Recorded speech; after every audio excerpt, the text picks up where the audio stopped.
Okay, so you want to buy a vending machine route. You have seen the numbers. Buy the machine once. Stock it with crisps. Collect the money forever. Passive income. Almost no work. Here is the part that never appears in those videos. You do not own a business. You own a machine that is standing in a building you do not control, at the invitation of a person who can ask you to remove it at any time. The machine is the cheap part. Let us start with what it costs to get in, because there are two very different ways to do this, and they end up in very different places. The first way is to buy the machines yourself. A new combination machine, snacks on top, drinks below, card reader on the front, commonly runs into several £1,000s. Refurbished, considerably less. Add a card reader, because almost nobody carries coins anymore. And that reader comes with a monthly fee and a percentage of every single transaction it processes. Then you need somewhere to put it. And this is where most people meet the second way, which is to buy a route, a ready-made package. Machines already placed, already earning, already stocked. Someone hands you a list of addresses and a set of keys, and you hand them a number that is considerably larger than the cost of the machines themselves. That difference, the premium above the metal, is the entire transaction. You are not paying for vending machines. You could buy vending machines from a catalog this afternoon. You are paying for the locations. So the only question that matters, the one you must answer before anything else, is this. What exactly do you own when you own a location? Hold that thought, because to answer it properly, you first need to see what a machine actually earns. Let us follow a single can.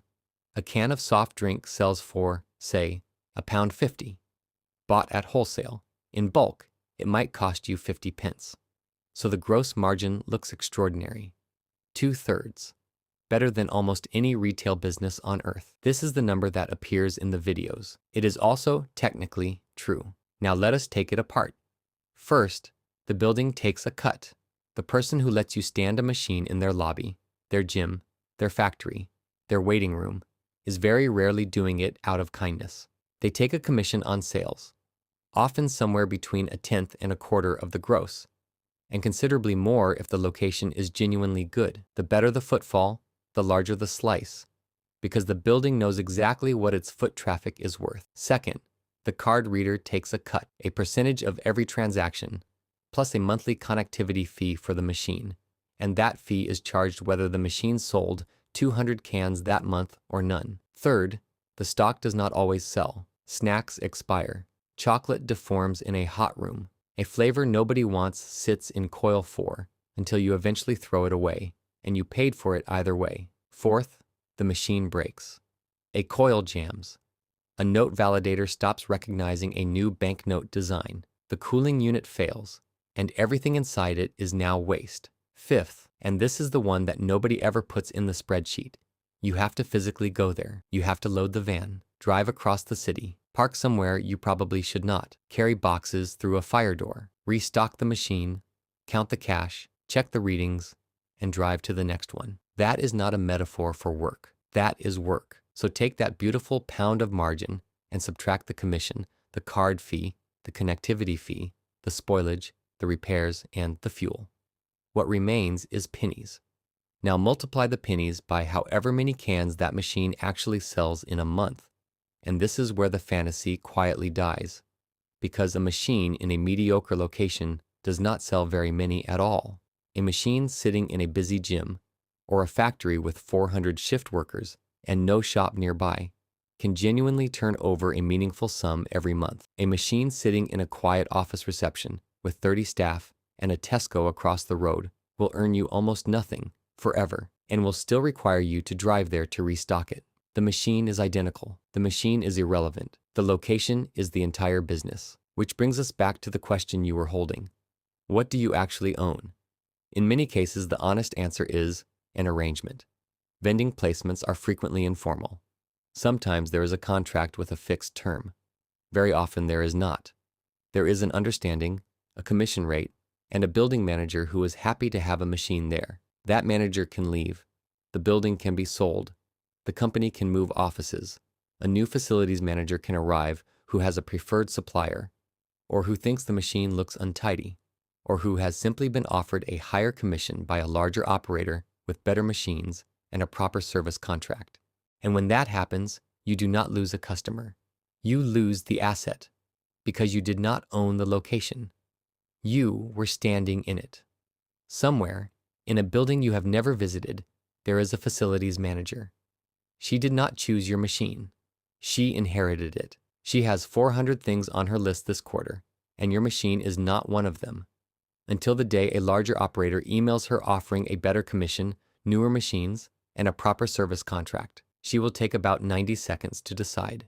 That is your asset. That is the entire thing you paid a premium for. 90 seconds of someone else's Tuesday. This is the structural truth underneath the entire business, and it is the one thing that never appears in the videos. In almost every other business we have looked at, the owner controls the ground. The forecourt owner owns the forecourt. The golf course owner owns the land, for better and considerably for worse. You own a box on wheels in somebody else's hallway. So now let us ask the question this channel always ends up asking.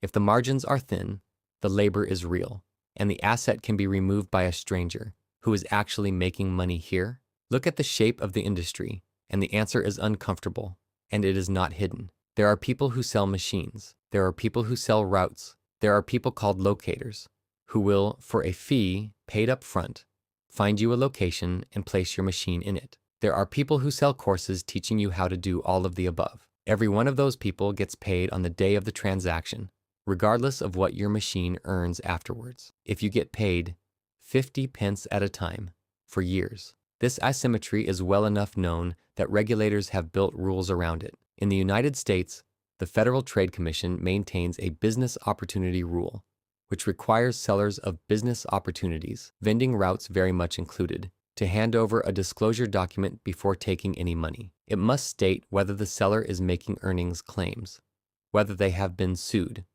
and it must provide references from previous buyers. That rule does not exist because the industry is uniformly dishonest.